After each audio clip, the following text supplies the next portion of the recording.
Virus को बनाने से लेकर दुनिया भर में फैलाने को लेकर चीन झूठ ही बोलता रहा है। चीन के इसी झूठ को हम सबूतों और तथ्यों के साथ सामने लाने की कोशिश करते हैं। चीन के शासकों को अपने ही लोगों पर जुल्म और ज्यादती करने का पाप विरासत में मिला है। 21वीं सदी के कोरोना काल में जिस तरह अपने ही नागरिकों की मौत पर जिनपिंग जश्न मना रहे हैं, उसकी बुनियाद 19वीं सदी के छठे दशक में ही पड़ चुकी थी।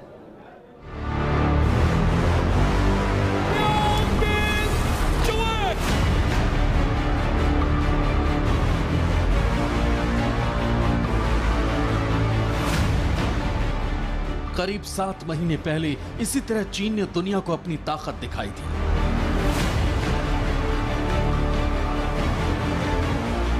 मौका था पीपल्स रिपब्लिक ऑफ चाइना यानी चीनी गणतंत्र के 70 साल पूरे होने का। इस मौके पर चीन ने न सिर्फ अपनी सैन्य ताकत दिखाई बल्कि दुनिया के सबसे ताकतवर मुल्क बनने की तरफ इशारा भी कर दिया था। ये चीन का ही नहीं, शी जिनपिंग का भी गुणगान था कि 70 साल पहले गृह युद्ध, अकाल और भुखमरी से जूझकर चीन दुनिया के दूसरी सबसे बड़ी इकोनॉमी बन चुका था।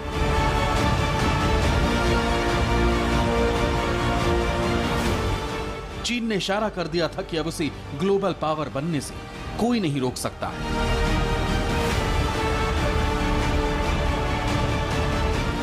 चीन人民从此站起来了，在这一伟大事件彻底改变了近代以后100多年中国积贫积弱、受人欺凌的悲惨命运。 इससे कोई इनकार नहीं कर सकता, लेकिन यह जानना भी जरूरी है कि चीन ने यह कामयाबी किस कीमत पर हासिल की।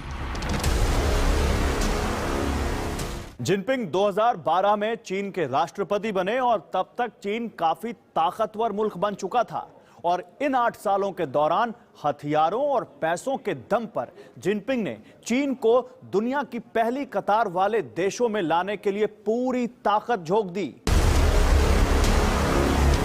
राष्ट्रपति बनने के बाद जिनपिंग ने जो कहा उसमें सच्चाई है।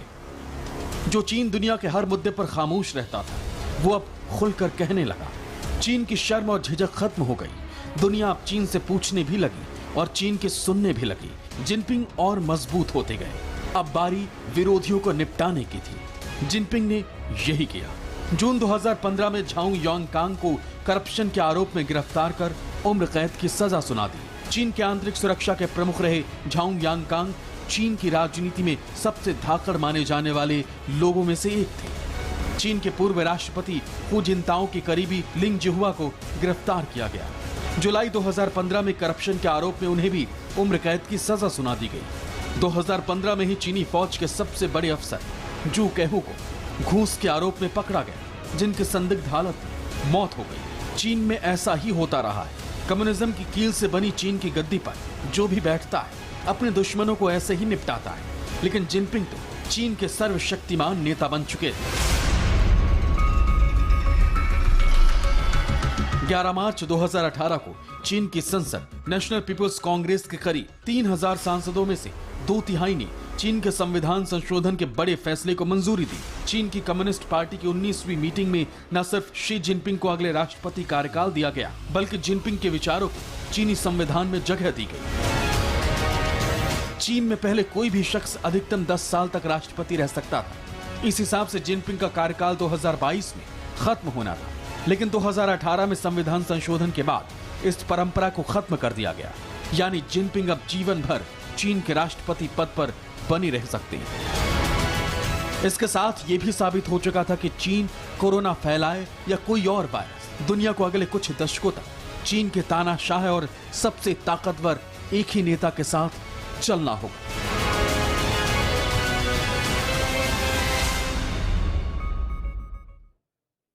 जिनपिंग आज जहां खड़े हैं वहां पहुंचने का सपना दुनिया का हर नेता देखता है। ये ताकत नहीं है, ये विरासत है। वो विरासत जिसका इतिहास चीन ने अपने ही लोगों के नरसंहार में बहे लहू से लिखा है। 2018 के बाद जिनपिंग चीन के सर्वशक्तिमान नेता बन चुके हैं। जिनपिंग सिर्फ प्रेसिडेंट नहीं है, दुनिया में किसी नेता के पास इतने पद नहीं हैं जितने जिनपिंग के पास हैं। जिनपिंग का ओहदा चीन में वही है जो माओ त्से तुंग का हुआ करता था। अब आप सोच रहे होंगे माओ त्से तुंग कौन थे और उनका जिनपिंग से क्या ताल्लुक था, तो इस रिपोर्ट को देखिए।